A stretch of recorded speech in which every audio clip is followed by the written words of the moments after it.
Hello everyone, welcome back to Shawn's Teenage Journal. You don't know it yet, but we are about to embark on quite a journey. And it begins like this. July 10th, Saturday, 6 a.m. 6 a.m. Day 1. Well, we're off to Maine. Last night, I stayed up until 1 because I couldn't sleep, but as soon as I went in, I fell asleep. But Dad woke me up at 2:20. Stayed up till 1 o'clock, woke up at 2:20, and we left at 3. We're passing New York City right now. I caught a glimpse of the Twin Towers and the Empire State Building. Yeah, 1999 before the attacks. We went to Maine a couple times when we were teenagers, when me and my sister were teenagers. Our parents were not teenagers. And the way that we went was we would leave really, really early in the morning so that we would get there at a reasonable time in the afternoon, because the drive takes, we would drive just to the southern part of Maine, and maybe I'll put a map up here, over here. There's a map over there so you can kind of see. That would take 12 hours, and that actually was not our final destination. Our final destination was another like 4 or 5 hours up the coast. We just stayed there a couple days, then went up there, and then came back. Okay, so we're passing New York City. I couldn't spot the red light on top this time, though. I guess I could see the blinking light on top of the Empire State Building.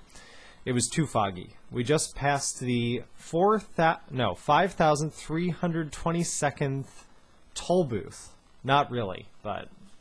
Well, I can't really say anything else right now because I don't have anything to say.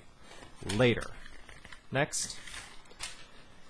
5:50 p.m. After leaving almost half a day earlier, we finally made it to York Beach around 2:30 p.m. We would have gotten here sooner, but we had to make numerous stops at McDonald's, and we decided to go through Boston, which led us to Salem, like Salem, witch trials Salem, then Peabody. I don't know, why did we go there? We finally got off 1A and back to 95, which got us here pretty much. I'm giving you traveling advice right now. You take the 1A up to the 95, hang a left and then go about 40 miles. As soon as we got here, we unpacked, relaxed for a couple dozen minutes, then headed off to Brown's Old-Fashioned Ice Cream. Now, I mentioned eating ice cream every night at the beach, and I think it was 8-Bit Dame asked if I was the kind of guy who always got the same flavor of ice cream or what.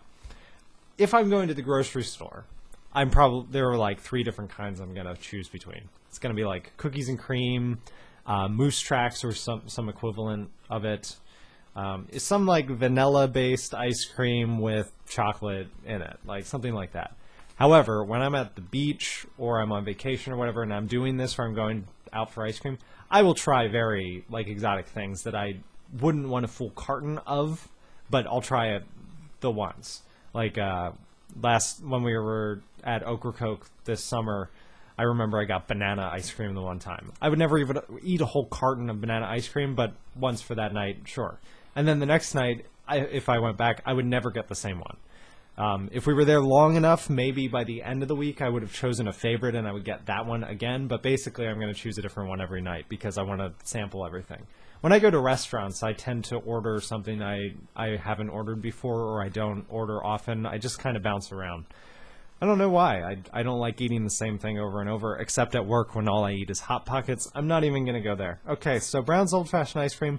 I got banana. I didn't even know that was coming up.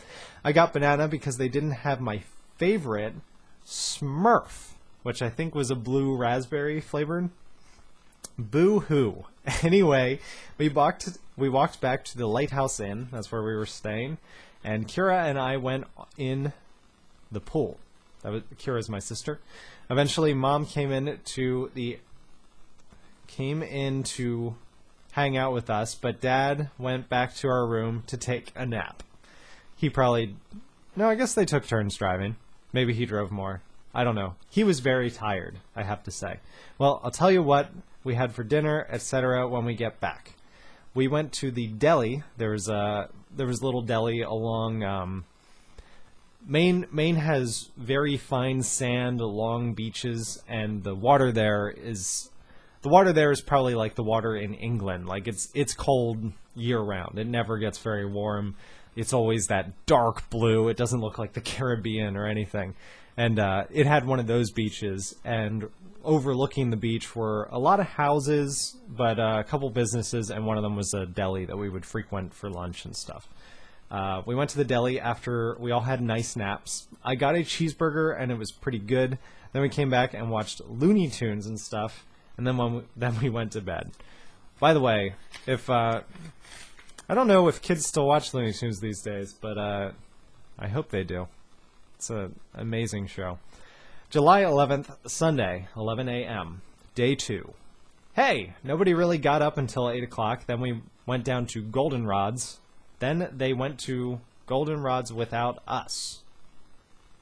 Who? Without who? Hey, nobody really got up until... Then they went to Goldenrod's without us.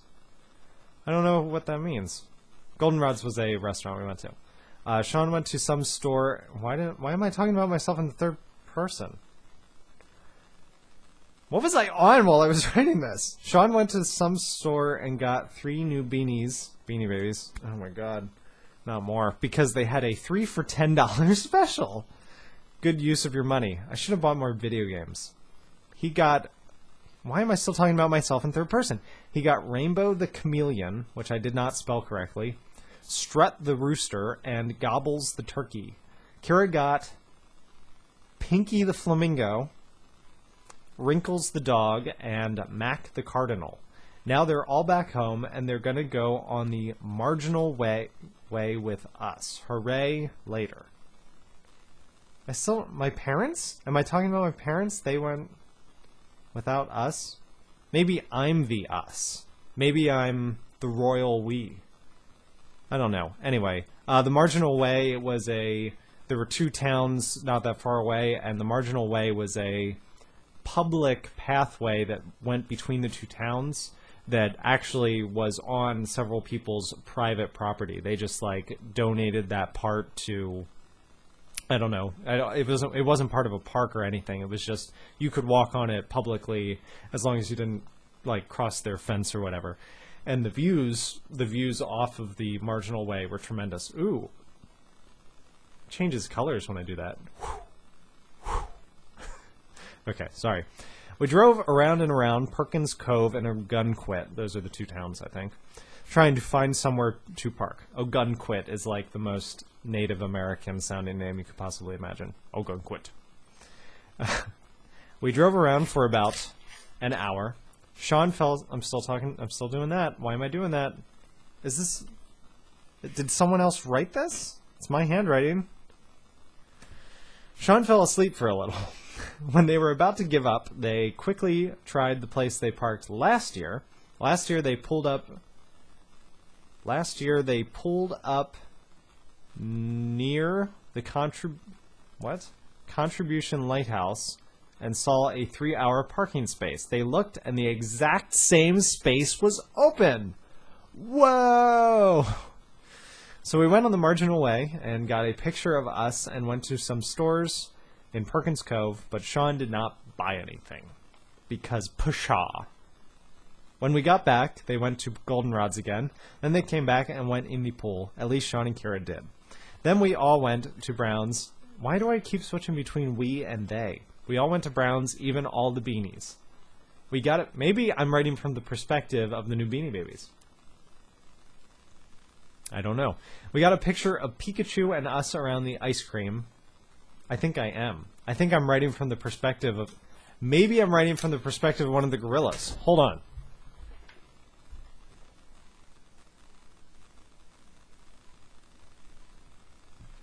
Okay, so these guys sit outside out in the living room on top of my bookshelf. You might have seen them in a couple videos. These are the gorillas.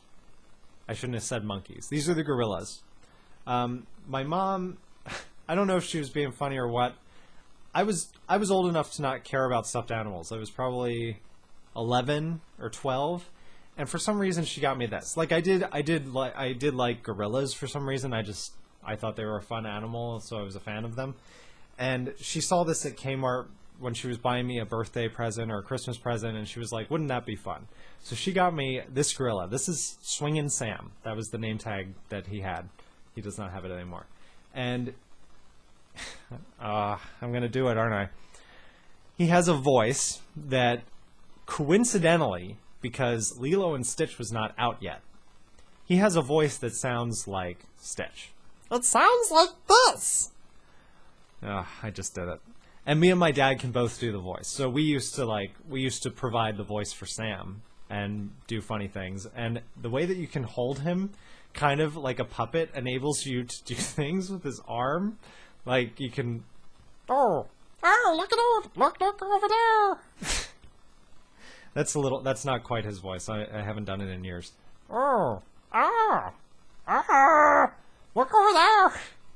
Okay, I'm done with that. So, Swingin' Sam, and then he was just like some knockoff, like, Beanie Baby thing wannabe. Then, because he was lonely, obviously, I don't remember, it might have been my grandmother got this guy for my dad. This is Baby George. This is a Thai, Thai Beanie Babies product. It's not a Beanie Baby, it's too big. But we said he was Sam's brother. So we have Sam, George, and George was kind of a big doll lump, so he was kind of like the like when he talked, he sounded like a gorilla. Like, Sam, what are you doing? I don't know if that was exactly his voice or not. I don't remember his voice as much.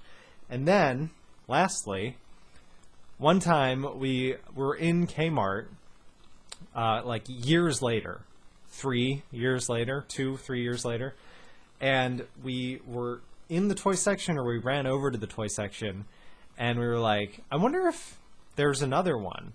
And there was this big basket of stuffed animals, and we pulled it down, and we searched through it, and no, we didn't find anything.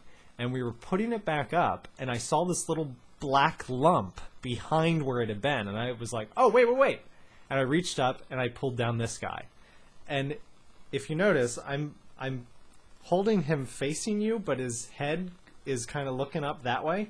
That's because he was sandwiched back there. He had gotten, bent, and he will never unturn. So he's constantly looking this way. And so anyway, he had the same name tag as Sam, obviously, although they do look quite different. You can tell which one has been more loved. His fur is all oily and matted underneath his armpits where we hold him. He's been washed a couple times. So we didn't want to name him Sam, so obviously we named him Samson, because he's Sam's son. So he basically had the same voice as Sam. So we got Samson, Sam, and George. I can't believe I never put these guys on a video before, but there we go. So we got a picture of these guys and Pikachu in front of Nubble Lighthouse, and now we're all back, and we're going to bed. Good night. Good night!